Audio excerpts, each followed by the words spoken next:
2000 سال پیچھے چلے جائیں، فرعون دنیا کا واحد انسان ہے جس نے کہا انا ربکم الاعلی، میں سب سے بڑا رب ہوں، اور اپنے آپ کے رب ہونے کا دعویٰ انسانوں میں صرف فرعون کا ہے۔ اس کی باندی مسلمان ہو گئی، موسیٰ علیہ السلام کا کلمہ پڑھ لیا، ایمان چھپتا نہیں، وہ پتہ چل گیا، فرعون نے اس کو پکڑوایا۔ اس کی 2 بچیاں، ایک دودھ پیتی ایک ساتھ چلتی، اور اس نے اپنے دربار میں کڑاہ میں تیل ڈلوایا، نیچے آگ لگوائی، تیل ابلنے لگا۔ جب وہ پوری طاقت سے ابلنے لگا تو اس نے فرعون نے اس عورت سے، اس باندی سے کہا یہ آگ تیرے سامنے ہے، جلتا ہوا تیل، موسیٰ کے رب کو مانے گی تو پہلے تیری بچیوں کو جلاؤں گا پھر تجھے جلاؤں گا، اور اگر مجھے رب مانے گی تو تیرے گھر کو سونے چاندی سے بنا دوں گا، تیرے گھر کو سونے چاندی سے بھر دوں گا۔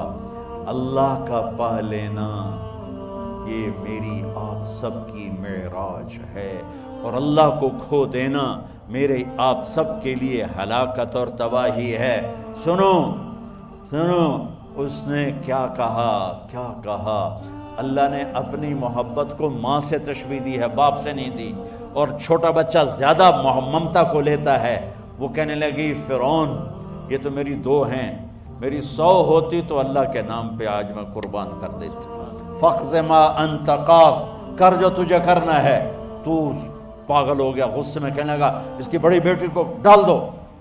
تو انہوں نے اس کو یوں ٹانگوں سے پکڑا، اور وہ چیختی چلاتی ہوئی تھی۔ ماں کا ایک بول اس کی جان بچا سکتا تھا، اور پھر گھر جا کے توبہ کر لیتی، وہ کہتی یا اللہ مجھے معاف کر دے، میں نے کلمہ کفر کہا۔ اس کو ٹانگوں سے پکڑا ہوا ہے، اس کے ہاتھ نیچے جھول رہے ہیں، اور وہ اماں بھی کہہ رہی کہ مجھے بچا لو۔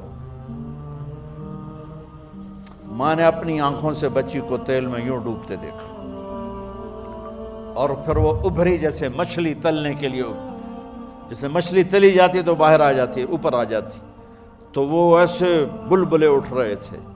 وہ ایک ہی لمحے میں اس کی تو جان گئی، ایک آنسو کا قطرہ اس نے نہیں نکلنے دیا اپنی آنکھوں سے، اور اپنے دل کو جب مضبوط کیا تو میرے رب کی غیرت، میرے رب کی رحمت محبت حرکت میں آئی۔ اللہ نے ماں کی آنکھوں سے پردہ ہٹا دیا، اور ماں نے اپنی بیٹی کی روح کو نکلتے دیکھا،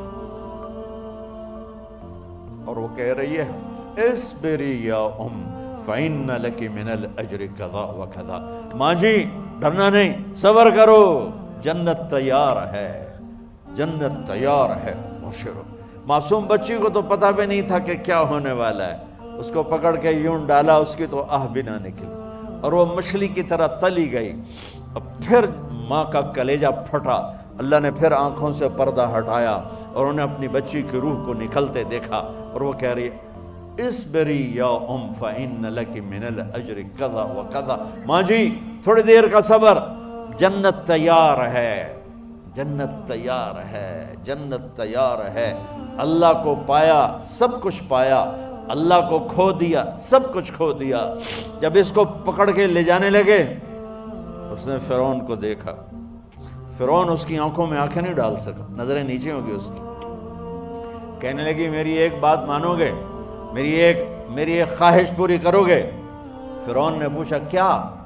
کہ جب میں بھی جل جاؤں تو میری اور میری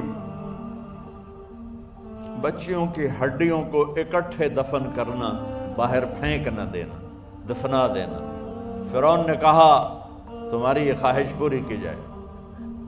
انہوں نے کہا پیچھے ہٹ جاؤ، میں نے اللہ کو جان دینی ہے، مجھے دھکا دینے کی ضرورت نہیں ہے، میں اپنے اللہ سے ملنے جا رہا ہوں۔ سبحان اللہ، جب اللہ مطلوب ہوتا ہے تو موت محبوب بن جاتی، جب اللہ کی نافرمانی ہوتی ہے تو موت سے نفرت ہو جاتی ہے، مرنا عذاب نظر آتا ہے۔ وہ چھلانگ مار گئی، اللہ اکبر کا نعرہ لگاتی ہوئی، ہڈیاں ادھڑ گئیں، گوشت ادھڑ گیا، ہڈیاں باقی رہ گئیں۔ فرعون نے کہا ایک ہی جگہ ڈال دو، سب کو دفن کر دو۔ دفن 2000 سال کے بعد، بچوں بچیوں 2000 سال کے بعد، موسیٰ علیہ السلام کے 2000 سال کے بعد جناب رسول اللہ صلی اللہ علیہ وسلم دنیا میں تشریف لائے۔ 40 سال کی عمر میں نبوت ملی، 50 سال کی عمر میں معراج ہوا، 2050 سال کے بعد میرے نبی کی سواری بیت المقدس جا رہی ہے، اور بیت المقدس پر جب وہ اوپر پہنچے ہیں تو مصر وہاں سے قریب ہو جاتا ہے۔ جب وہ اترنے لگے تو میرے نبی نے کہا جبریل جنت کی خوشبو آ رہی ہے، جبریل جنت کی خوشبو آ رہی ہے، کہاں سے آ رہی ہے؟ ابھی تو جنت اوپر ہے، ابھی تو اوپر جانا ہے، تو یہ زمین سے جنت کی خوشبو کیا آ رہی ہے؟ تو جبریل نے عرض کی یا رسول اللہ، فرعون کی ایک باندی تھی جو اللہ سے سودا کر گئی جان کا اور اپنی بچیوں کا، اس کی بچیوں کی ہڈیوں کو جہاں دفن کیا گیا ہے، یہ خوشبو جس دن انہیں دفن کیا تھا اس دن سے لے کر آج تک یہ خوشبو آ رہی ہے، اور یہ قیامت تک آتی رہے گی۔ اللہ اپنے نام پہ قربان ہونے والوں کی یوں قیمت لگاتا ہے، پہلے اپنی منزل طے کرو، پہلے اپنی منزل طے کرو، پہلے اپنی منزل طے کرو کہ مجھے اپنی زندگی کی سے لینا کیا ہے، مجھے اللہ کو پانا ہے، مجھے اللہ کو پانا ہے۔ میں نے اللہ کی قسم، اگر اللہ راضی ہے تو پھر موت سے بڑھ کر کوئی تحفہ نہیں، اس سے بڑھ کر کوئی خوبصورت پیغام نہیں، اور اگر اللہ ناراض ہے تو موت سے خوفناک کوئی